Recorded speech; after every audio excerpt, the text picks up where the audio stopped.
All right, guys, welcome to another edition of the Multifamily Movers podcast here in sunny San Diego. We are South Coast Commercial, and we are an apartment brokerage here focused on helping owners stay in tune with the market and what's affecting the value of their apartment. Today, I'm excited to introduce Kevin Hemstreet, who is the owner, one of the owners of South Coast Commercial Inc., which manages a portfolio of upwards of 1,500 units here in San Diego. He's also a co-owner of Rent Ready Inc., which is a contractor that focuses on doing turns for remodels of apartment buildings and also ground-up development and ADUs. And on top of all that, Kevin's a large owner of apartment buildings and office space in southwestern United States. So without further ado, we'd like to welcome Kevin Hemstreet to the podcast. Welcome, Thank Kevin. you, Alexio. Appreciate the introduction. Good to be here. So Kevin, tell us about your real estate experience. Well, it's humble beginnings. I had no intention of, starting out in life as a young adult and becoming an apartment broker, let alone running an apartment brokerage firm. But I had the good fortune of landing in San Diego, probably one of the best multifamily markets in the entire country, and got my real estate license and started working for a well-known, well-respected apartment brokerage firm. And one thing led to another, and developed a relationship with my current business partner, Brian Nelson, and we did very, very well early on. This is in the early 2000s. Basically, we cultivated a relationship after competing with one another and decided to team up, and through that teaming up joint venture proposition, we realized that two were better than one, when we could offer our clients just more in terms of our joint expertise, a little bit of yin and yang, our different styles, and consistently we were outperforming the competition because it was two versus one. That relationship evolved into opening up our own brokerage firm, South Coast Commercial. And along with that came the ability to work property management into the equation, which we found was a very, very, very critical backbone to not just selling apartment buildings, but standing behind them post-closing, and all the other wonderful things that go along with it. Awesome. Well, what would you say the market is like right now here in San Diego? It's very reminiscent of the previous cycle, the previous downturn. In the sense that there's a bit of a disconnect between where I think values are and where buyers think values are and where sellers think values are. And I think that's driven by the interest rate climate. These are not trying times yet, but they're interesting times in the sense that the velocity has slowed down, in inventories stacking up, and I think there are some headwinds on the horizon, to say the least. Right. I think we're all, as brokers here in San Diego, experiencing that. The biggest question I get on the listings that I have when buyers are coming to the table is, how am I supposed to make money in this interest rate climate? I've got a deal right now, 2.2 million, turnkey, 5.5 cap, which, I would argue would have been a great deal and would have flown off the shelf last year. But now someone has come to the table with $800,000 looking at nominal cash flow of just $1,000, $2,000 a month, or $1,000, $2,000 a year. That's a lot of money to park somewhere for just that minimal amount of cash flow, and that stems directly from interest rates. Today we're looking at interest rates in the 7% range. Last year, same time, somewhere in the mid fours. And that arbitrage, that spread between interest rate and cap rate is now reversed. So that's a challenge that we're facing on all listings right now. So I think, like you said, either cap rates got to come up or interest rates got to come down for people to start making moves. Yeah. Well, not only that, there's a lot of, I agree, 100%. There's a lot of challenging things, not just related to interest rates. In the multifamily industry on a whole, we're dealing with political challenges, coming down from Sacramento, tenants' rights, the repeal of Costa-Hawkins. There are some really monumental political headwinds that we're all facing, and it's not looking encouraging. And so you take that in conjunction with the interest rate climb, you take that in conjunction with some of these other challenges, the assembly bills that are coming online, Assembly Bill SB 721. You look at the lack of rent growth during COVID and how people are trying to play catch up. All these factors combined are creating a challenging environment for some of the entry-level investors and some of the newer syndication players that are out there that were resting on low interest rate fundamentals and just some of the easy money that was out there. I mean, it's just a different proposition when you're factoring in all these new variables. And frankly, a lot of folks, even the old timers, they're contemplating leaving California. It's just not worth it. When you look at the return you can get in a traditional, savings account from the big bank, or you look at a bond return, at a certain point, at some of these price points, it doesn't make sense to own apartments. Is it worth the liability? Is it worth the headache? And so we're helping folks look at alternatives. We're looking at helping folks get out of California, and there are a lot of options. I do think fundamentally apartments in San Diego are strong, and they will always be strong for those that have the temperament for it. But it's not easy street, and I think on the horizon we'll weed out some of the tire kickers, and for those that have the temperament for it, great, and there are those that don't, and we're going to help those folks transition into other asset classes or out of the business in general. Right. So I mean, if I'm hearing you right, there's there's no doubt that right now we're in a real estate climate that is, we're seeing a lot less turnover, a lot less sales happening, transactions happening, and it's becoming harder to bridge the gap between buyers and sellers. How, in what ways is South Coast Commercial positioned to be the best resource for buyers and sellers in this market? That's a great question because there are a lot of options out there. I think we're well positioned for a number of reasons. If you decide that you want to stay in multifamily, never before has there been more emphasis and more importance on proper asset management, property management. The margins have become very, very thin. Operational expenses are through the roof. So as far as having a strategic partner to lean on, to lean out your expenses, to run these apartments as efficiently as possible, South Coast is there. We have the infrastructure, we have the decades of experience to support these assets. And so if you're sticking in the business, if you're going to stay in multifamily for the long haul, you have to have a competent property management component to what your operations are. On the flip side, if you're transitioning, we have some of the most talented brokers in the business with the Rolodex of clients to help bring great offers to help these folks transition out of the market at peak of the market pricing for what the market is. The market is changing, the velocity is changing, but you can still capture a premium. And if that's something that you're interested in doing, we're well positioned to help that client sell for the highest price possible because of the talent within our brokerage firm. And if you're keeping the asset or even preparing it for sale, we have Rent Ready Inc., which is built out towards servicing these apartment units. I mean, Rent Ready was created to service our management portfolio, but we're also servicing our clients in terms of adding value. If you have a current property and you're preparing it for sale, we're here to work on the brokerage side, underwrite how do we sell it for the highest price possible. Does it involve capital improvements where Rent Ready can come in and provide those improvements and help that seller recognize the highest price possible. So I think it's a twofold approach or a three-prong approach with management, the construction management, and the brokerage, and we have all three pillars to support a client in whatever the endeavor might be. We also have a lot of folks keeping their existing apartments and adding value through adding accessory dwelling units. ADUs are a big thing. And we're helping complement many portfolios out there in San Diego by adding ADUs. We're here to support the client, whatever the need might be, and we think that we have the three components that really offer true value depending on what direction you want to take the investment in. What if there's a client who wants to take their equity from, say, San Diego, get out of state, get to a red state, get to a state with better more landlord-friendly rights, or for whatever reason, maybe they have a daughter who lives in Maryland and they want to have an apartment building nearby so she can take over management.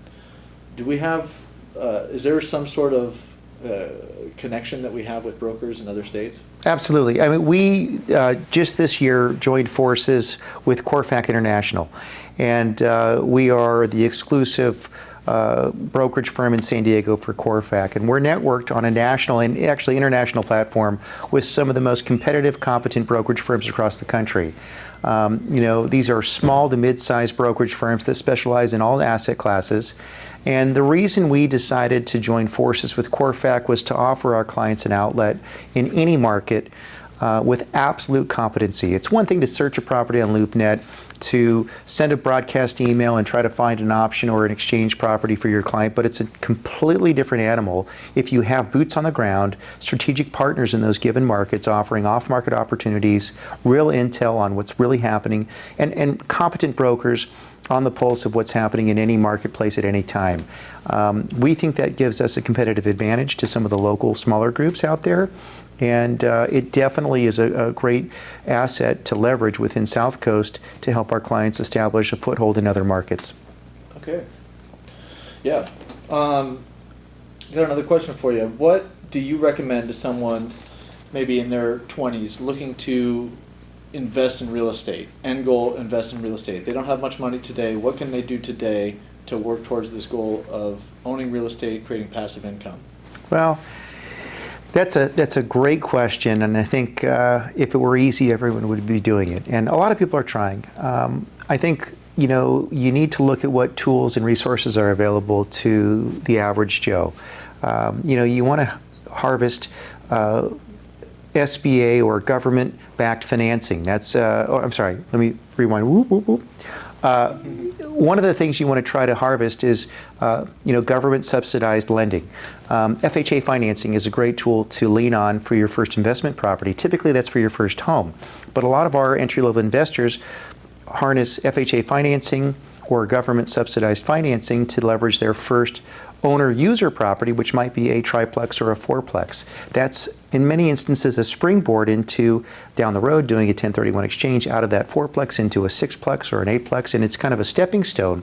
So first and foremost, you don't have to have $1 million on the sidelines to get into real estate. You just have to approach it from the standpoint of dedication and understanding all the tools and resources that are out there.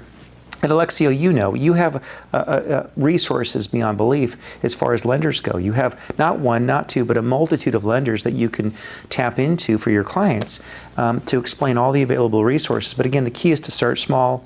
Let's try to leverage what you have. Maybe you capitalize on an FHA loan and you put a little bit of money down, 3.5%, 5%, 10%. And you build equity by adding value, by raising the rents, by doing some capital improvements. And it's okay. You might not be able to do it overnight. It might take you a year or two or three. But this is a slow and steady business. And I think that's the mindset you need to approach this with. Especially in this market, this is not a get-rich-quick proposition. This is not going to Vegas and hitting the jackpot. This is a business of slow and steady wins the race. And as long as you're persistent, as long as you have reasonable goals in mind, and you apply the tools and resources that you can pick up from good brokers like yourself, plug into a network of good brokers that can provide good deals, very, very good guidance on the back end. I think that's the path to success in starting out in real estate. I agree 100%. I've personally used the FHA loans myself to start with my first duplex, and I've since used other government-backed financing to arrive at a portfolio of over 10 units personally, and a partnership in close to 100 units now between my partners. That segues into another sideline opportunity where some folks are part-time real estate investors. Sometimes folks are part-time real estate practitioners. They might get a real estate license. They might start to do a deal on the weekend or show homes, and maybe they make a commission. You can always roll a commission into a deal with an investment group. You can always put a little piece in here or there, and you don't have to have the complete pie to get engaged in real estate. If there's a willingness and a true willingness to engage and get involved in real estate, you have to start small. But again, if you're young enough, if you have the right timeline, it's slow and steady wins the race, in my opinion. Great. I think that's great advice. I know there's a lot of people out there thinking about becoming a real estate broker, becoming an agent. What kind of tools does South Coast offer? What is it like being an agent here, and Why should someone consider being an agent at South Coast Commercial? I think that there are many, many opportunities out there, many different brokerage firms. I think what we offer at South Coast is a very nurturing environment for giving an entry-level agent true exposure to the business, but more so than that, a platform of success. Typically, as you can speak from your own experiences, you can come into the business, you can read all the textbooks in the world, you can watch all the webinars, but really it comes down to being a practitioner day in and day out. And the beauty of what we have here is we have, 25 plus brokers practicing real estate day in and day out. And, by allowing those entry-level agents to participate on the edge of this, interaction happening day in and day out, that's where they learn. That's where you learn how to transact successfully. You learn from the mistakes these other folks are making, and you kind of get your foot in the door, and you almost, in some instances, get mentored by some of these senior level veteran brokers. And I think that's a unique opportunity. I think a lot of other brokerage firms, they have similar platforms, but I think this is the real synergy happening day in and day out. The culture of our lifeblood of our business and of our company, South Coast Commercial, is based on that synergistic interaction that the entry-level broker has access to and the veteran has access to, and they work in harmony. And that's been the foundation of our success for years now. And along with that, I think we've got a good reputation. We do good business. There's a lot of different folks out there that they have different styles, different approaches, and at the end of the day, we'll walk away from a deal if it's just not the right thing to do, or if we're not doing the right thing at the end of the day. I think, doing business and operating with integrity is paramount, and I think we've built our foundation and our success on that. And to learn the business under that umbrella is a unique opportunity. I'm not saying you can't get that elsewhere. I'm just saying that's what we offer. We do have training. We do have the tools. We do have the experience to help many, many, many agents from all different walks of life succeed in brokering in commercial real estate. Yeah, well, I can definitely attest to the fact that it's a very collaborative firm, and we have an open door policy here. I know when I was starting back in 2015, I was just hungry for information. I was trying to overcome obstacles, and I could walk into any office and say, hey, I just had this objection, so-and-so said this, how do I overcome that? And I could get one or two or three different perspectives on how to overcome that. And in the end, you kind of decide on how to implement that into your pitch and make it your own. But you have, not every firm has an open door policy like that where you can just walk in and someone's willing and able to help you. Some people say, don't bother me, get on my site, you're not making me money, I don't have time for you. Absolutely. No, that's commonplace. And our belief is that it's really important to nurture all relationships within in-house internally. That's where the magic happens. We've been so successful because we've been able to develop relationships based on trust and respect internally, and that allows us to share information fluidly and I think ultimately do more deals. And it's to our clients' benefit that we have this synergy in-house because we're sharing information, and the sharing of information and the problem solving, this business is a business of problem solving. And the more colleagues and fellow veteran brokers that have the depth of experience that you can lean on, the more colleagues that might have a client that might have a need here or there that you can strategize with and create that synergy with, it's proven time and time again. That's how we do more deals consistently than a lot of our competition. Right, and this isn't a business that there's a lot of ups and downs, and being able to have a group of people who are encouraging you through the downs and celebrating you through the highs, I think is really important to stay motivated and achieve success here. So I definitely appreciate that at South Coast. So thank you for creating that environment here. What are some of the biggest challenges you've overcome in running a brokerage? That's a great question. In brokerage, you have a business model, and the model is built around buying and selling and transacting, but the variable that you don't have control over is the market, and we're all susceptible to the ups and downs of the market conditions, and that's tough. I guess any business is bound by market conditions, but real estate in particular, it has its extreme ups and downs. And that's been one of the greatest challenges, is trying to keep ahead of the curve or maneuver and stay agile enough as a corporation, not getting too big but not being too small, but being nimble enough to maneuver through those challenges that the market throws our way. And thus far we've had tremendous success being able to do that. But that's been probably the greatest challenge. And right now we're facing one of those challenges with market interest rates going through the roof, other challenges with disconnects between buyers and sellers and pricing, and I think we're ready for that challenge. But those are the challenges that I think as a brokerage firm we faced and overcome time and time again by just being persistent, knowing the market trends, having access to the data, and being true experts in the industry providing service to our clients. And that's all we can do. Right. And I think it's just about being creative. There's all kinds of ways to still get deals done. We just did personally a couple deals with assumable financing, talking about ways to encourage sellers to pay for buyer points to reduce the loan cost. And that's going to be an issue. You know, I think looking back, just in the short term, looking back 90 days, the deals that I'm seeing that are coming together are deals that involve assumable financing. When there's a highly attractive interest rate and a buyer can assume that interest rate, that is something that has been a catalyst in getting deals done. Seller financing. Buyer and seller are at a disconnect on price, but the seller's willing to carry some financing or all the financing. That might help a buyer come up on their price, have a meeting of the minds. You know, this is what we're seeing more and more of in these challenging times, and it's working and it's getting creative. Absolutely. You know, someone came to me just this week, one of my brokers, and said, look, I've got a deal and the buyer's proposing an AITD. Well, that's a concept I haven't heard in a long time. All-inclusive trust deed, wrapping a loan. These are the tools and techniques that competent brokers are going to have to implement to get these deals to the finish line and to get sellers their price and buyers terms that are palatable to make them make the deal. Complications to the business and just means you have to be working with more experienced team in your corner to navigate that side of the space. Sure.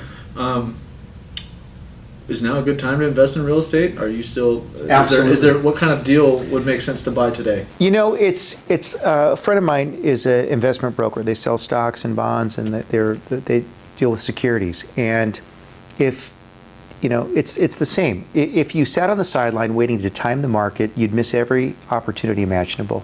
You need to be ready to invest, and you need to be consistently investing, in my opinion. There is no perfect time, but in any given marketplace, there are always good deals and good opportunities to make an investment. And I've seen folks over a 20-year period sit on the sidelines waiting for that perfect deal to come along, and I've watched other folks consistently invest throughout that 20-year period who've made 1,000 times you know, the wealth by not sitting on the sidelines. So I think it's a good time.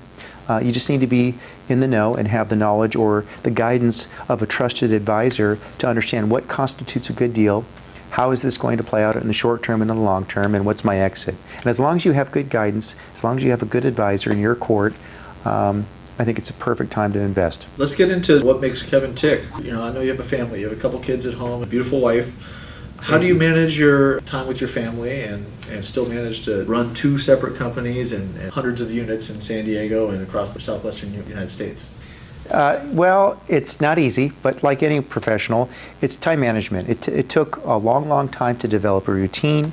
That routine, by the way, is the foundation of success in any business, but especially in brokerage and in running this brokerage firm. And so you have to be disciplined. You know, you have to come to the table with an ironclad goal in sight that you are hell-bent on accomplishing, come hell or high water, and you do whatever it takes to accomplish that goal. But within that, you set parameters on your limitations, and you set very clear guidelines on what it's going to take to accomplish those goals. And then you have your free time, and you allocate your time. Time allocation is everything, for me at least. And I've been successful thus far in managing both.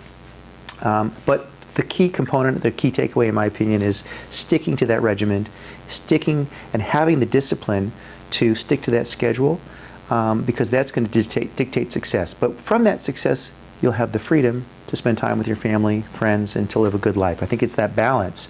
But I think I've noticed some brokers, entry-level brokers in particular, they get off track, they have a problem with time management, and I think that's the foundation of success, is one's ability to manage their time effectively, but keep the balance while retaining those goals and accomplishing those goals. Right. I think that's the push and pull as you start to get busy is your family time and your work time, and you have to settle for a certain amount of allocation of time towards work, but you can't sacrifice your family, otherwise you're going to be miserable. Yeah. And that's why we do it. That's right. Well, you've said it best many times, work hard, play harder. I mean, there's so much truth to that, And this is a tough business. I mean, we need to balance that time, and it's so important to make it. Well, I would say that's also a fun thing about working at South Coast, because you guys definitely make an effort to make a couple trips outside of the workplace. Just last year we were down to Sayulita, Mexico, and I recall you catching a fish and falling into the water with it in your hands, and I think we ate really well that night. Lots of Dorado. We ate our catch. It was awesome. And it's things like that improve the camaraderie and create more deal flow within South Coast. I would agree, and it's funny because you have your work culture. We're in the office, we're in the bubble, we're grinding it out, and then you get people outside of the office, and you tap into that personal level of who are these individuals personally, and you kind of understand, and that chemistry begins to kind of mesh between out of the office and in the office, and it's a beautiful thing because you get to strengthen those bonds, which inevitably translate to the field, or in this case, to brokerage on a daily basis. Company culture and overall happiness and efficiency, because we're able to focus more and be stoked on what we're doing. Yeah. Many people probably don't know this, but you once told me that you spent the summers or the winters up in Alaska doing a lot of work on a boat. Can you talk about that? Maybe how it shaped your work ethic today?